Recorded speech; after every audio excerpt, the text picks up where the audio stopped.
আসসালামু আলাইকুম রহমতুল্লাহ ওবরকাতুহ। আলহামদুলিল্লাহ আলহামদুলিল্লাহ ওয়াহদাহু ওয়াসসালাতু ওয়াসসালামু আলা লা নবিয়্যা বাদাহু ওয়া আলা আলিহি ওয়া আসহাবিহি আজমাইন। সুপ্রিয় দর্শক, আমার শিক্ষার্থী ছাত্রছাত্রী ভাই বোনেরা, আসসালামু আলাইকুম রহমতুল্লাহ। তোমরা কেমন আছো? আশা করি তোমরা সবাই ভালো আছো। তোমাদের আব্বা মা ভাই বোন পরিবারের সবাই ভালো আছেন।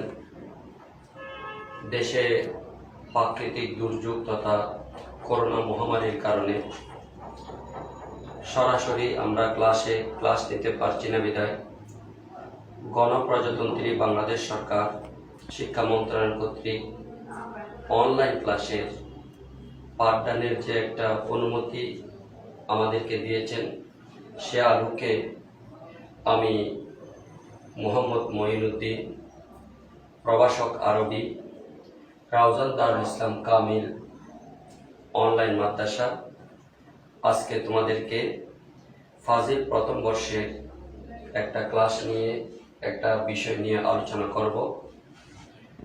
ফাজিল প্রথম বর্ষ বিষয় উলুমুল কোরআন ওয়াল হাদিস প্রথম পত্র।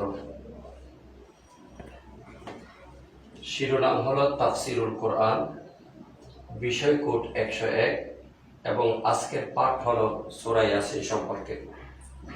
সর্বপ্রথম আমি তোমাদেরকে ধারণা দিব ফাজিলের মধ্যে নির্বাচিত যে 4টি পাঠ্যকিতাব রয়েছে। উলুমুল কোরআন ওয়াল হাদিস প্রথম পত্র, শিরোনাম হলো তাফসিরুল কোরআন। এটা পরীক্ষার মধ্যে সর্বমোট 100 নম্বরের পরীক্ষা হয়। 3 ভাগে বিভক্ত। একটা হলো তাফসিরুল জালালাইন, আরেকটা হলো রাওয়াইউল বয়ান ফি তাফসিরে আয়াতিল আহকাম, আরেকটা হলো উলুমুল কোরআন, আরেকটা হলো আল কোরআনের আলোকে ইসলামী আদর্শ ও মূল্যবোধ। তাফসিরুল জালালাইন এর মান হলো 40 নম্বর। 4টি প্রশ্ন থাকবে, সেখান থেকে 2টির উত্তর দিতে হবে। প্রতি প্রশ্নে তাফসিরের অনুবাদ থাকবে 10 এবং 2টি সংশ্লিষ্ট প্রশ্নোত্তর 5 করে 10, মোট 20 এবং 2টি তাফসিরের ক্ষেত্রে 40 নম্বর সেখানে রয়েছে। যেটা রাওয়াইউল বয়ান ফি তাফসিরে আয়াতিল আহকাম, তার মান হলো 20। 2টি প্রশ্ন থাকবে, সেখান থেকে একটির উত্তর দিতে হবে। প্রতি প্রশ্নে রচনামূলক তথা দীর্ঘ উত্তরের জন্য 10 নম্বর এবং 2টি সংক্ষিপ্ত উত্তরের জন্য 5 এবং 5 করে 10, মোট 20 নম্বর। উলুমুল কোরআন যেটা, সেটার মানও সম্পূর্ণ 20। 4টি প্রশ্ন থাকবে, সেখান থেকে 2টির উত্তর দিতে হবে, 10 করে 20। আল কোরআনের আলোকে ইসলামী আদর্শ ও মূল্যবোধ, তার মানও 20। 4টি প্রশ্ন থাকবে, সেখানে 2টির উত্তর দিতে হবে, একটি 10 করে, 2টা 20। তো সর্বপ্রথম আমি আজকে আমাদের ফাজিল প্রথম বর্ষ স্নাতক উলুমুল কোরআন ওয়াল হাদিস প্রথম পত্র তাফসিরুল কোরআন এর যে সমস্ত সূরাগুলো আমাদের ফাজিল প্রথম বর্ষের সিলেবাসে রয়েছে, সূরা ইয়াসিন, সূরা নূর, সূরা আল ফাতাহ, সূরা হুজুরাত, সূরা রহমান এবং 30তম পারার সম্পূর্ণ তাফসীর অংশ। আজকে যে বিষয়ে আমি তোমাদের সামনে আলোচনা করব, সেটা হলো সূরা ইয়াসিনের প্রারম্ভিকা থেকে। আমি এখানে বোর্ডে লিখে দিয়েছি। আমি প্রথমে পড়ে শোনাবো, তারপর অনুবাদ এবং তাফসীর করব। সূরাতু ইয়াসিন মাক্কিয়া ইল্লা কওলুহু ওয়া ইযা কিলা লাহুম আনফিকু আল আয়া আও মাদানিয়াতুন ওয়াহিয়া সালাসু ওয়া সামানুনা আয়া। বিসমিল্লাহির রহমানির রহিম। ইয়াসিন ওয়াল কুরআনিল হাকিম ইন্নাকা লামিনাল মুরসালিন আলা সিরাতিম মুস্তাকিম তানজিলাল আজিজির রাহিম লিতুনদিরা কওমান মা উনদিরা আবাউহুম ফাহুম গাফিলুন। এটা হলো আজকের প্রতিপাদ্য বিষয় সূরা ইয়াসিনের। আমরা প্রথমে এই তাফসিরের অনুবাদ শুনব, তারপর এখান থেকে কিছু প্রশ্ন বের করব। সর্বপ্রথম তাফসির। বিসমিল্লাহির রহমানির রহিম। সূরা ইয়াসিন মাক্কিয়া। সূরা ইয়াসিন এটা মক্কায় অবতীর্ণ, মক্কার জমিনে অবতীর্ণ সূরা ইয়াসিন মাক্কিয়া। মক্কি সূরা এবং মাদানী সূরা, কোরআন শরীফের সূরাগুলো দুই ভাগে বিভক্ত। একটাকে বলা হয় মাক্কি, আরেকটাকে বলা হয় মাদানী। সাধারণভাবে যে সমস্ত সূরা রাসূল পাক সাল্লাল্লাহু আলাইহি ওয়াসাল্লাম মদিনা শরীফ হিজরত করার আগে আল্লাহর নবীর কাছে হযরত জিবরাইল আলাইহিস সালামের মারফতে অবতীর্ণ হয়েছে, সেগুলোকে বলা হয় মাক্কি সূরা। বাদাল হিজরত, আফটার দি হিজরত, হিজরতের পরে যে সমস্ত সূরা মদিনা পাকে আল্লাহর নবীর কাছে অবতীর্ণ হয়েছে তাকে বলা হয় মাদানী সূরা। কেউ কেউ বলেছেন হিজরতের আগে নাজিলকৃত সূরাগুলোকে মক্কি বলা হয়, হিজরতের পরে নাজিলকৃত সূরাগুলোকে মাদানী বলা হয়। আবার কারো মতে মক্কার জমিনে থাকাকালীন যে সূরা নাজিল হয়েছে তাকে মক্কি, চাই হিজরতের আগে হোক চাই হিজরতের পরে হোক।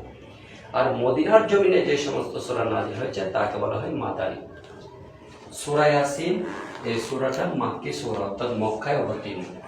ইল্লা কওলুহু ওয়া ইযা কিলা লাহুম আনফিকু, তবে আল্লাহর বাণী সূরা ইয়াসিনের মধ্যে ওয়া ইযা কিলা লাহুম আনফিকু নামক এই আয়াতটি মক্কায় অবতীর্ণ হয় না, অর্থাৎ সম্পূর্ণ সূরাটা মক্কা শরীফ অবতীর্ণ হয়েছে, তবে ওয়া ইযা কিলা লাহুম আনফিকু আয়াতখানা ছাড়া অর্থাৎ এটা মক্কা অবতীর্ণ হয়নি। অথবা আও মাদানিয়াতুন, অথবা এই সূরাটা মাদানী সূরা। ওয়াহিয়া তালাসুম ওয়া সামানুনা আয়া, এখানে সর্বমোট 83 খানা আয়াত, অর্থাৎ অথবা সম্পূর্ণ সূরা ইয়াসিনটা মাদানী সূরা, অর্থাৎ মদিনা অবতীর্ণ হয়েছে। ওয়াইজা কিলা লাহুম আনফিকু আয়াতটা সহ আরেক উক্তি। আর সূরা ইয়াসিনের মধ্যে সর্বমোট আয়াত হলো সালাসু ওয়া সামানুন। সালাস মানে 3 আর সামান মানে 80। সালাসু ওয়া সামানুন মানে 83, অর্থাৎ সর্বমোট সূরা ইয়াসিনের মধ্যে আয়াত হলো 83 খানা। বিসমিল্লাহির রহমানির রহিম। আল্লাহর নামে আরম্ভ, যিনি দয়াময় পরম দয়ালু। বিসমিল্লাহির রহমানির রহিম। আল্লাহর নামে আরম্ভ, যিনি দয়াময় পরম দয়ালু। ইয়াসিন, ইয়া একটা শব্দ, সিন একটা শব্দ। ইয়া আরবি একটা হরফ, সিন আরবি একটা হরফ। এগুলোকে আরবি ভাষায় হরুফুল মুকাত্তার বা আল হরুফুল মুকাত্তার বলা হয়, বিচ্ছিন্ন হরফ। এগুলোর একমাত্র অর্থ আল্লাহ এবং তার রাসূলও ভালো জানেন। আল্লাহও ভালো জানেন, সাথে সাথে আল্লাহ রাসূলও ভালো জানেন। কারণ কোরআন নাজিল করছেন আল্লাহ, করছেন রাসূল। কোরআন নাজিল করছেন আল্লাহ, কোরআন নাজিল করছেন আল্লাহ রাসূল পাক সাল্লাল্লাহু আলাইহি ওয়াসাল্লামের কাছে। মারফত হলো হযরত জিবরাইল আলাইহিস সালাম। সুতরাং আল্লাহ হলেন প্রেরক, রাসূল পাক সাল্লাল্লাহু আলাইহি ওয়াসাল্লাম হলেন প্রেরিত, আর জিবরাইল আলাইহিস সালাম হলেন বাহক। সুতরাং এই ইয়াসিন শব্দের প্রকৃত অর্থ কি সেটা আল্লাহ এবং আল্লাহ রাসূল ভালো জানেন। তবে হ্যাঁ, কোন কোন তাফসীরকারক বলেছেন ইয়াসিন থেকে উদ্দেশ্য হলো ইয়া সাইয়্যিদাল আম্বিয়া সাল্লাল্লাহু আলাইহি ওয়াসাল্লাম, হে নবী কুলের সর্দার। অথবা কেউ কেউ বলেছেন ইয়া সৈয়দাল মুরসালিন, আবার কেউ কেউ বলেছেন ইয়া সৈয়দাল আম্বিয়া, আবার কেউ কেউ বলেছেন ইয়া সৈয়দাল বশর। এক একজন এই ইয়াসিন শব্দে এক এক ব্যাখ্যা করেছেন। তবে আল্লামা জালালউদ্দিন মুহাল্লি রহমতুল্লাহ, আল্লামা জালালউদ্দিন সুয়ুতি রহমতুল্লাহ এই ইয়াসিনের ব্যাখ্যা করেছেন আল্লাহু আ'লামু বিমুরাদিহি বিহি। আল্লাহ পাক রব্বুল আলামিন, আল্লাহ পাক রব্বুল আলামিন এই ইয়াসিনের প্রকৃত অর্থ কি আল্লাহ অতি ভালো জানেন। আল্লাহু আ'লামু বিমুরাদিহি বিহি, আল্লাহ পাক রব্বুল আলামিন ভালো জানেন এই ইয়াসিনের অর্থ কি। সুতরাং আমরা বুঝতে পেরেছি যে ইয়াসিন শব্দের অনেক অর্থ, তবে প্রকৃত অর্থ যেটা সেটা আল্লাহ ভালো জানেন। সাথে বলবো ওয়াকাদা রাসূলুহু আ'লামু বিমুরাদিহি বিহি, আল্লাহ যেরকম ইয়াসিনের অর্থ কি ভালো জানেন, রসুলও জানেন। কারণ একটা জিনিস আল্লাহ রসুলের কাছে অবতরণ করছেন, রসুল যদি জিনিসটা না জানেন, না বুঝেন, তাহলে অবতরণটা অনর্থক হয়ে যাবে, নিরর্থক হয়ে যাবে, ব্যর্থ হয়ে যাবে। সুতরাং আমরা বলবো আল্লাহু আ'লামু বিমুরাদিহি বিহি, এই ইয়াসিন শব্দের প্রকৃত অর্থ কি আল্লাহ ভালো জানেন, সাথে আল্লাহ রসুলও ভালো জানেন। ওয়াল কুরআনিল হাকিম, প্রজ্ঞাময় কুরআনের শপথ। ওয়াল কুরআনিল হাকিম, প্রজ্ঞাময় কুরআনের শপথ, বিজ্ঞানময় কুরআনের শপথ, হিকমতপূর্ণ কুরআনের শপথ। এখানে যে ওয়াও আছে, এই ওয়াওটা কসমের জন্য ব্যবহার হয়। আরবি ভাষায় কতগুলো হরফ রয়েছে যাকে হরফুল জাররা বলা হয়। ইসিমের শুরুতে আসবে, শেষে জার দিবে। তার মধ্যে একটা হরফ হলো ওয়াও। আবার কসমের জন্য, শপথের জন্য এই হরফে জার থেকে তিনটা হরফ ব্যবহার হয়। একটা হলো ওয়াও, আরেকটা হলো বা, আরেকটা হলো তা।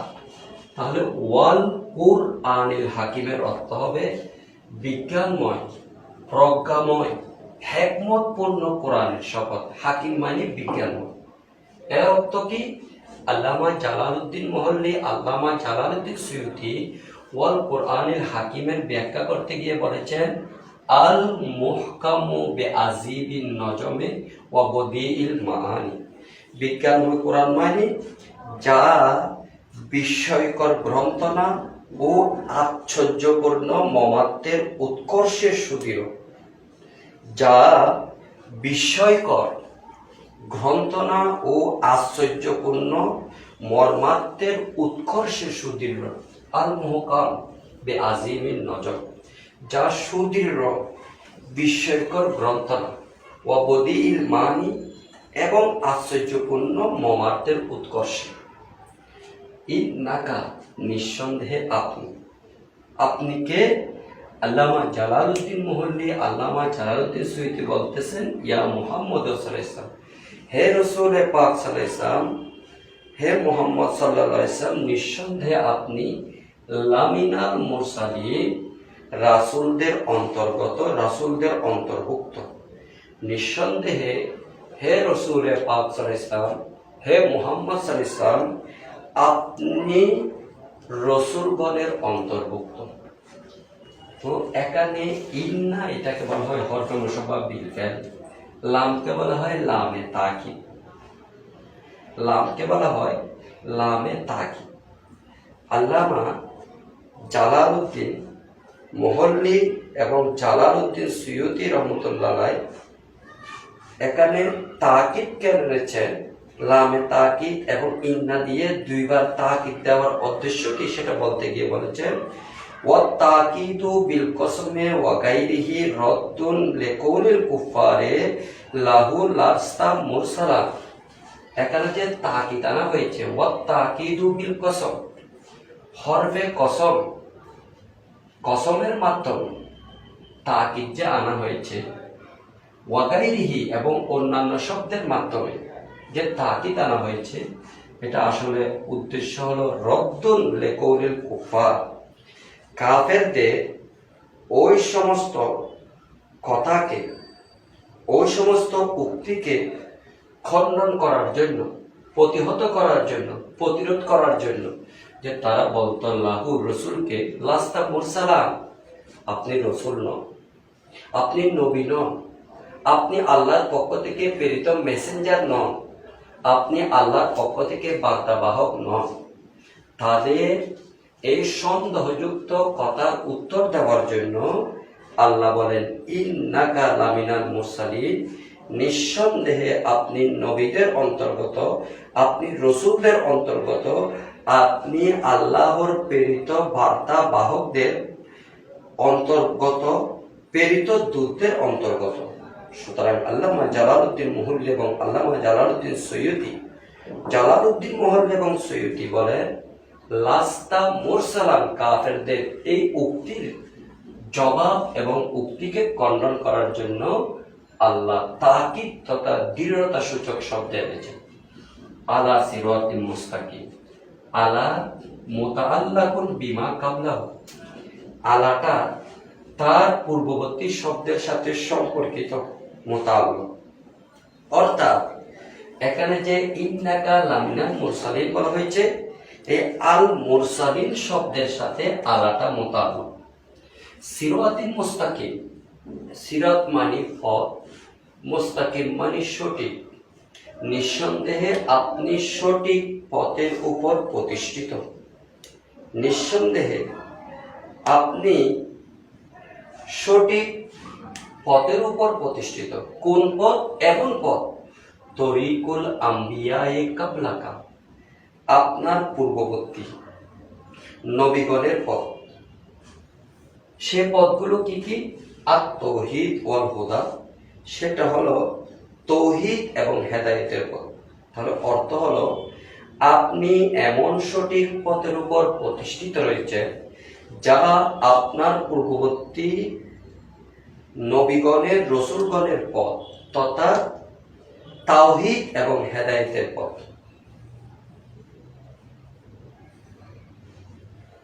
তানজিলুল আজিজির রাহিম, তানজিল মানে অবতারিত।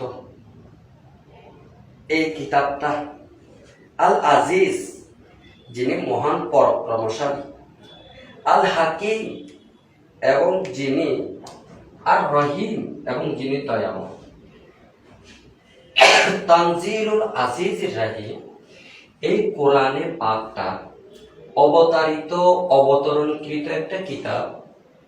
আল আজিজ ফি মুলকিহি, ওই সত্তা, ওই প্রভুর, ওই আল্লাহ যিনি স্বীয় রাজত্বে মহান পরাক্রমশালী। আল হাকিম আর রহিম বেহলকিহি, এবং যিনি তার সৃষ্টির প্রতি পরম করুণাময়। তানজিলুল আজিজির রাহিম, আই তানজিলুল আজিজ ফি মুলকিহি আর রহিম বেহলকিহি। এই কোরআন হলো ওই মহান সৃষ্টিকর্তার অবতরণকৃত একটা কিতাব, যিনি স্বীয় রাজত্বে মহাপরাক্রমশালী এবং সৃষ্টির প্রতি পরম করুণাময় এবং দয়ালু। লেখক বলছেন, খবর ও মুক্তাদাইন মুকাদ্দারিন। তানজিলুল আজিজির রাহিম নামক বাক্যটা, তানজিলুল আজিজির রাহিম নামক অংশটা একটা গোপন, একটা উজ্জ্বল, একটা মুকদ্দর, মুক্তাদার খবর হয়েছে। আর মুক্তাদাটা কি? গোপন মুক্তাদাটা আই আল কোরআন, সেটা হলো কোরআন। তাহলে অর্থ কি হলো? তানজিলুল আজিজে ফি মুলকিহি আর রহিম বেখলকিহি। এই কোরআন হলো এমন একজন মহান পরাক্রমশালী আল্লাহর অবতারিত কিতাব, যিনি আপন রাজত্বে মহাপরাক্রমশালী এবং যিনি তার সৃষ্টির প্রতি দয়াময়। এই তানজিলুল আজিজির রাহিম বাক্যটি খবর ও মুক্তাদাইন মুকাদ্দারিন, একটা গোপন মুক্তাদার খবর। সেই মুক্তাদাটা কি? আই আল কোরআন, সেই মুক্তাদাটা হলো কোরআন। তাহলে অর্থ হলো আল কোরআন তানজিলুল আজিজির রাহিম, কোরআন হলো স্বীয় রাজত্বে মহাপরাক্রমশালী আল্লাহ এবং স্বীয় সৃষ্টিপতি পরম করুণাময় আল্লাহর অবতারিত কিতাব। তরকিব হবে আল কোরআন ও মুক্তাদায়ে মুকদ্দর, আল কোরআন ও মুক্তাদায়ে মুকদ্দর, তানজিল ও মুজাব, আল আজিজে তানজিল ও মুজাফ, আল আজিজে মৌসুফ, আর রাহিম সিফত। মৌসুফ সিফত মিলে তানজিল ও মুজাফের মুজাফিলায়। তানজিল ও মুজাফ, আল আজিজে মৌসুফ, আর রাহিমে সিফত। মৌসুফ সিফত মিলে তানজিল ও মুজাফের মুজাফিলায়। মুজাফ এবং মুজাফিলায় মিলে আল কোরআন মুক্তাদা মাহজুফের খবর। মুক্তাদা খবর মিলে জুমলায়ে ইসমিয়া। এবার আসে লেতুনদিরা বিহি কৌমান। আল্লাহ বলেন যে মহান পরাক্রমশালী আল্লাহ এবং দয়াময় আল্লাহ নাজিলকৃত কোরআন, নাজিলকৃত কিতাব হলো কোরআন। এই কোরআন আমি অবতীর্ণ কেন করেছি, অবতারণা কেন করেছি? এই কোরআনে পাক অবতারণার কারণ হলো এটা লেতুনজিরা বিহি, যাতে আপনি এই কোরআনের মাধ্যমে কৌমান, এমন একটি জাতিকে ভীতি প্রদর্শন করতে পারেন, মা উন্দিরা আবাউহুম, যাদের পূর্বপুরুষদেরকে রসুল আগমনের অন্তর্বর্তীকালে ভীতি প্রদর্শন করা হয়নি।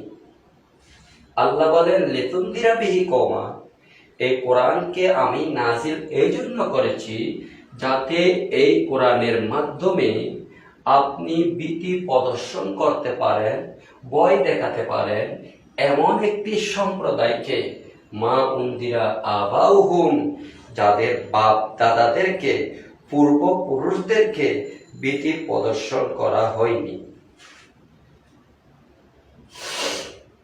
ফাহুম গাফিলুন, অথচ তারা ছিল অলস। ফাহুম গাফিলুন, অথচ তারা ছিল অলস।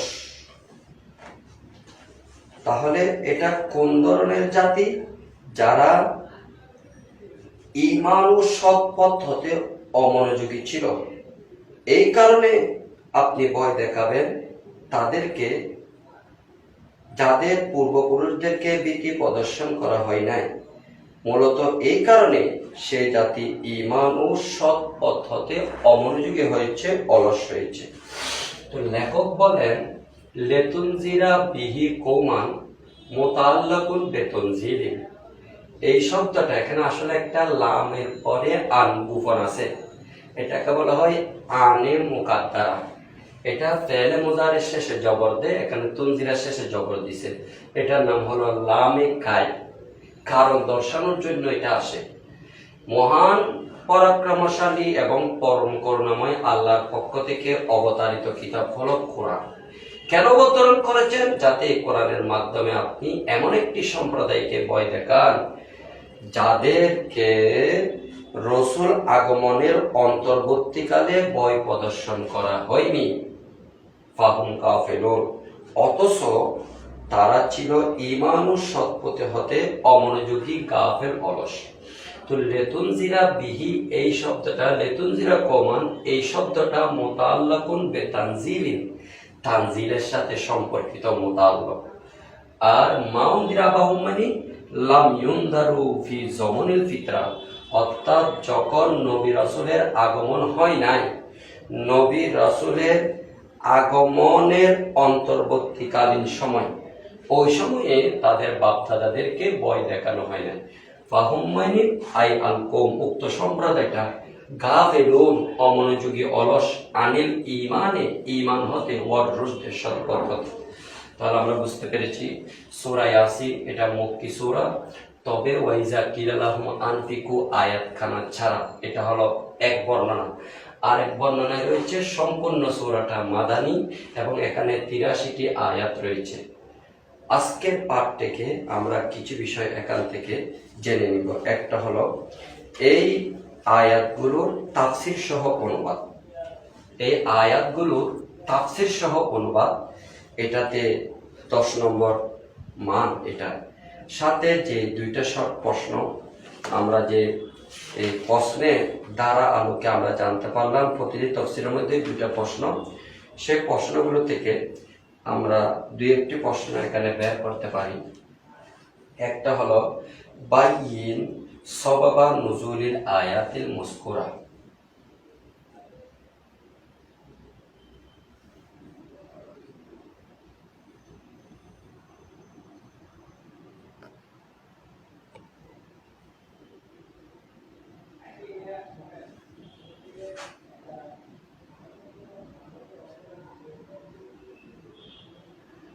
উপরলিখিত আয়াত, এই আয়াতগুলো নাজিল হওয়ার প্রেক্ষাপট বর্ণনা করো। বাইয়িন সবাবা নুজুলে আল আয়াতিল মুসকুরা, উপরোল্লিখিত আয়াতগুলোর শানে নুজুল তথা নাজিল হওয়ার প্রেক্ষাপট বর্ণনা করো। সংক্ষিপ্ত প্রশ্নের মধ্যে আমরা এটা আসতে পারে, এটা আমরা শিখতে পারি। আর একটা প্রশ্ন এভাবে আসতে পারে, মা মানা লফজু ইয়াসিন, ইয়াসিন শব্দের অর্থ কি? হাল ইয়াজুজু তাসমিয়াতু আহাদিন বেয়াসিন, কোন ব্যক্তি কোন সন্তানের নাম ইয়াসিন রাখা যাবে কিনা? ওমা হুয়া মুহল্লুল ইরাব লিকাউলিহি তাআলা আলা সিরাতিল মুস্তাকিম, আল্লাহর বাণী আলা সিরাতিল মুস্তাকিম, এই উক্তিটির মহল্লে এরাব কি? ওমা হুয়া মহল্লুল ইরাবে, মহল্লে এরাব কি? লিকাউলিহি তাআলা আলা সিরাতিল মুস্তাকিম, আল্লাহর বাণী আলা সিরাতিল মুস্তাকিম, এটার মহল্লে এরাব কি? আমরা আগে পড়েছি মুতাআল্লিকুম বিমা ক্বাবলাহু, আগের আয়াতের সাথে, অর্থাৎ তানজিলের সাথে যেহেতু এটা সম্পর্ক, সুতরাং এটা মুহাল্লাল মজরুর হবে। তাহলে আমরা আপাতত আজকে সূরা ইয়াসিনের আলোচ্য আয়াত অংশের অনুবাদ তাফসীর সহ জানতে পারলাম। সাথে সংক্ষিপ্ত প্রশ্নের মধ্যে সূরা ইয়াসিনের আলোচ্য আয়াতগুলোর শানে নজুল, নাজিল হওয়ার প্রেক্ষাপট। আরেকটা প্রশ্ন, ইয়াসিন শব্দের অর্থ কি? দুনিয়ার জমিনে কোন শিশু সন্তান জন্মগ্রহণ করলে তার নাম ইয়াসিন রাখা যাবে কিনা? এবং তানজিলুল আলা সিরাতিল মুস্তাকিম, আলা সিরাতিল মুস্তাকিম, এই অংশখানার মহল্লে কি? সে প্রশ্নটা, অথবা প্রশ্নটা এভাবে আসতে পারে, উজকুর মানা কৌলিল্লাহি আযজা ওয়া জাল ইয়াসিন, আল্লাহর বাণী ইয়াসিন শব্দের অর্থ বর্ণনা করো।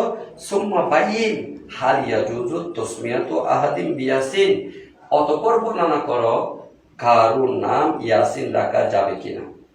আরেকটা প্রশ্ন এভাবে আসতে পারে, কৌলুহু তাআলা তানজিলুল আজিজির রহিম মা ওয়াকা ফিত তারকিব। আরেকটা প্রশ্ন এভাবে আসতে পারে, তানজিলুল আজিজির রহিম, এই অংশটা তরকিবের মধ্যে কি হয়েছে? আমি যখন পাঠ আলোচনা করছিলাম তোমাদের সামনে বলেছিলাম শিক্ষার্থীরা যে তানজিলু শব্দটি মুজাফ, আল আজিজ শব্দটি মৌসুফ, আর রহিম শব্দটি সিফত। মৌসুফ তার সিফত মিলে তানজিলু মুজাফের মুজাফিলায়, মুজাফ এবং তার মুজাফিলায় মিলে খবর হয়েছে আল কুরআন মুবতাদা মাহজুবের। তাহলে আমাদের কাছে স্পষ্ট হয়ে গেল তানজিলুল আজিজির রাহিম, এটা হলো একটা খবর, তার মুবতাদাটা হলো মুকদ্দর। এটা হলো খবরু মুবতাদাইন মুকদ্দরিন, একটা গোপন মুবতাদার খবর। গোপন মুবতাদাটা কি? আল কোরআন। সুতরাং কোরআন হবে মুবতাদা, তানজিলুল আজিজির রাহিম হবে সম্পূর্ণ মিলে খবর, মুবতাদা তার খবর মিলে জুমলায়ে ইসমিয়া। এইরকম একটা প্রশ্ন আসতে পারে যে কাউলুহু তাআলা, আল্লাহর বাণী, তানজিলুল আজিজির রহিম, তানজিলুল আজিজির রহিম, এই অংশটা মা ওয়াকা ফিত তারকিব, তরকিবের মধ্যে কি হয়েছে। তাহলে আজকে আমরা তোমাদেরকে আজকের পাঠ্যের মধ্যে জানাতে পারলাম ইয়াসিন সূরার এই অংশের তাফসীর সহ অনুবাদ এবং সাথে 3টা সংক্ষিপ্ত প্রশ্ন। সুপ্রিয় শিক্ষার্থীরা, ছাত্রছাত্রী ভাই বোনেরা, আজকের ক্লাস এতটুকুই রইল। তোমরা এই অংশটা আমাদের অনলাইন ক্লাস যারা পরিদর্শন করছো তারা আজকের এই অংশটা দেখে নিবে, দেখে শিখে নিবে। তফসির সহ যে অনুবাদ আমি বর্ণনা করেছি, সাথে 3টা সংক্ষিপ্ত প্রশ্ন। একটা সংক্ষিপ্ত প্রশ্ন হলো আলোচ্য আয়াতগুলো নাজিল হওয়ার শানে নজুল, বাইয়িন সবাবা নুজুলিল আয়াতিল মুযকুরা, উপরলিখিত আয়াতগুলো নাজিল হওয়ার প্রেক্ষাপট। 2 নম্বর প্রশ্নের মধ্যে মা মানা লফজু ইয়াসিন, হাল ইয়াজুজু তাসমিয়াতু আহাদিন বিয়াসিন, ওয়া মা হুয়া মুহাল্লুল ইরাব লিকাউলিহি তাআলা আলা সিরাতিল মুস্তাকিম, ইয়াসিন শব্দের অর্থ কি, কারো নাম ইয়াসিন রাখা যাবে কিনা, এবং আলা সিরাতিল মুস্তাকিম এই অংশের মহল্লা এরাব কি। অথবা প্রশ্নটা এভাবে আসতে পারে, বলছিলাম যে আল্লাহর বাণী ইয়াসিন, উস্কুর মানা কলিল্লাহি আজ্জা ওয়া জাল্লা ইয়াসিন, আল্লাহর বাণী ইয়াসিন শব্দের অর্থ বর্ণনা করো, সুম্মা বাইয়িন হাল ইয়াজুজু তাসমিয়াতু আহাদিন বিয়াসিন, অপর বর্ণনা করো কারো নাম কি ইয়াসিন রাখা যাবে কিনা। 3 নম্বর একটা প্রশ্ন সংক্ষিপ্ত প্রশ্ন তোমাদের সামনে আমি পেশ করেছি, সেটা হলো কৌলুহু তাআলা তানজিলুল আজিজির রহিম মা ওয়াকা ফি তারকিব, আল্লাহর বাণী তানজিলুল আজিজ রহিম এই অংশটা তরকিবের মধ্যে কি হয়েছে। তোমাদেরকে অসংখ্য ধন্যবাদ এবং মোবারকবাদ। আজকের অনলাইন ক্লাসটা তোমরা পরিদর্শন করার কারণে তফসির সহ আয়াতের অনুবাদটা তোমরা জেনে নিবে, সাথে যে 3টা সংক্ষিপ্ত প্রশ্ন আমি তোমাদের সামনে পেশ করলাম সেটাও জেনে নিবে। সবাইকে ধন্যবাদ, মোবারকবাদ। আজকের মতো এখানে এই ক্লাসটা শেষ করছি। আসসালামু আলাইকুম ওয়া রাহমাতুল্লাহি ওয়া বারাকাতুহু।